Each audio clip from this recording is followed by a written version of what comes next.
มันนี้สิมาตำมะเกียงพี่น้องนี่มะเกียงหน่วยหนึ่งซื้อมะเกียงมาตั้งแต่ตลาดตำมะเกียงใส่บักแข้งพี่น้องใส่บักพริก3 หน่วย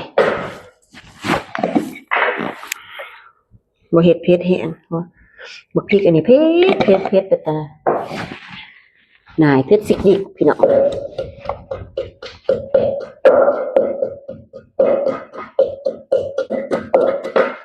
นี่มะแข้งปิดกวนแล้วเรียบร้อย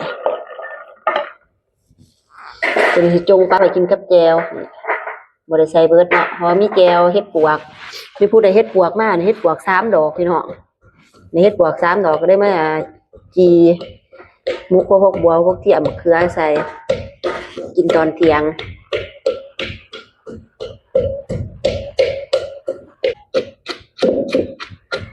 แหลกแล้วขนมใส่แล้วยังจะปลาแดกใส่ปลาแดก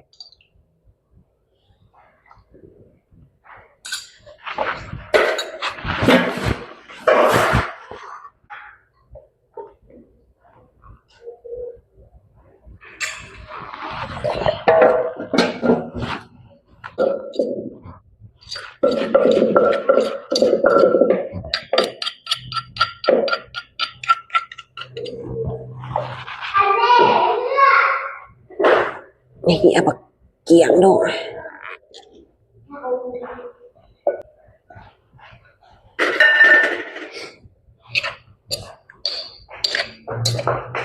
เกียงหน่วยหนึ่งบักเกียงเนี่ย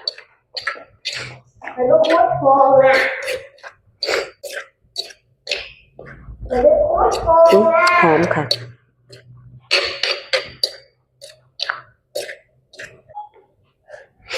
ชิมก่อน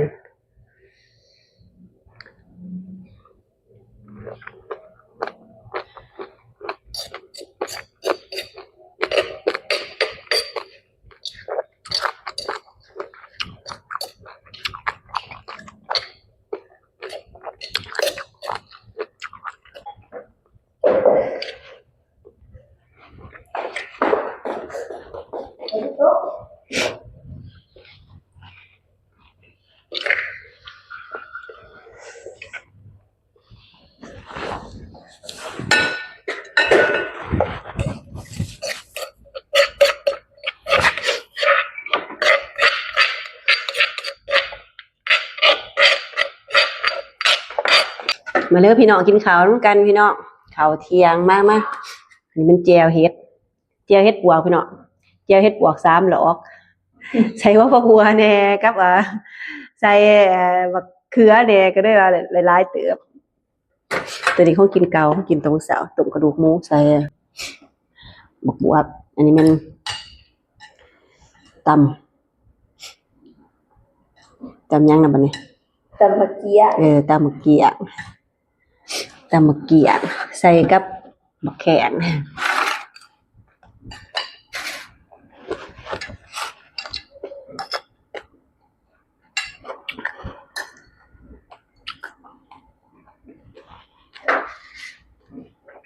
มาพี่น้องกินข้าวน้ำกัน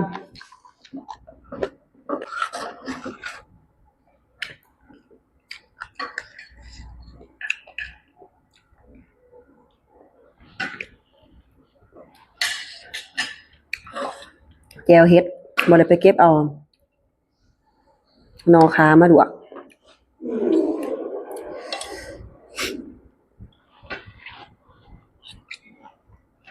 แข็งจะมาแข็งแข็ง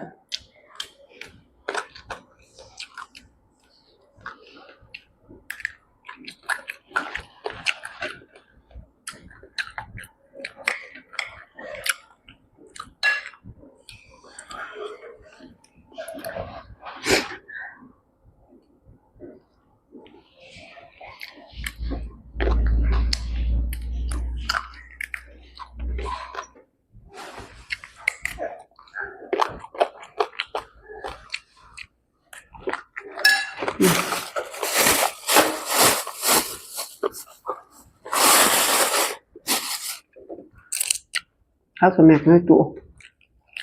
ยุ่งไปแล้วก็มีผัก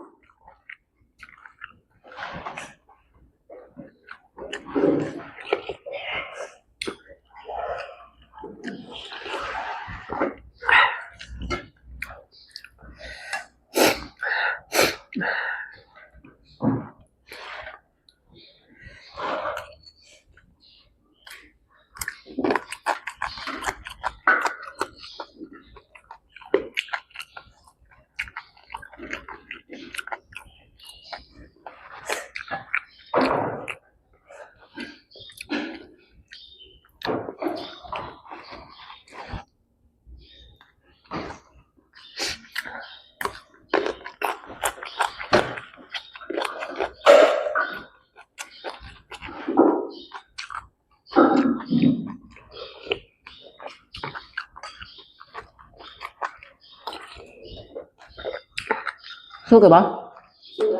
ไม่ได้เจอเลยเนาะ มาเลย บอกแม่บอกแม่อะไร ใช่ป้าไปทันเนี่ย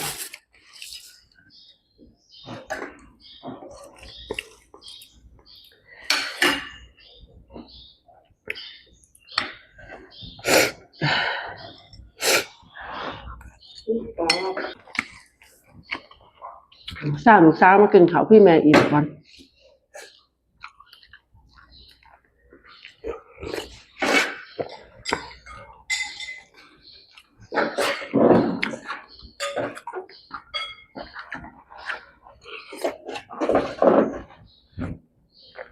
เอากระจาที่มันงบใบพอหรอ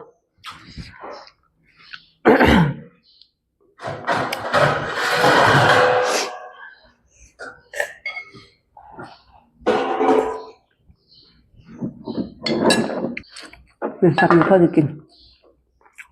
นอนอ่อนข้างในใหญ่คือเนื้อ ขั้นกินนิดมันคมแหกมั้ย หืม เลยอันนี้ไหม คมมาฮะเนี่ยเดี๋ยวกูหมัก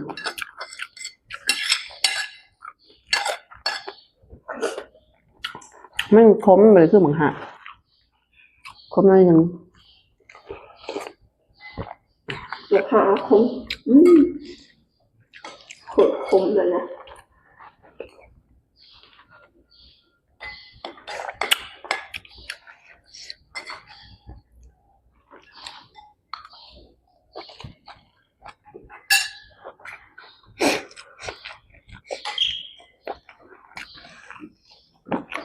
เมื่อคืนอย่าไปนอกเลย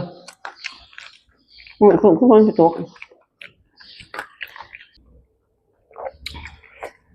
ส่วนไหนปะไปได้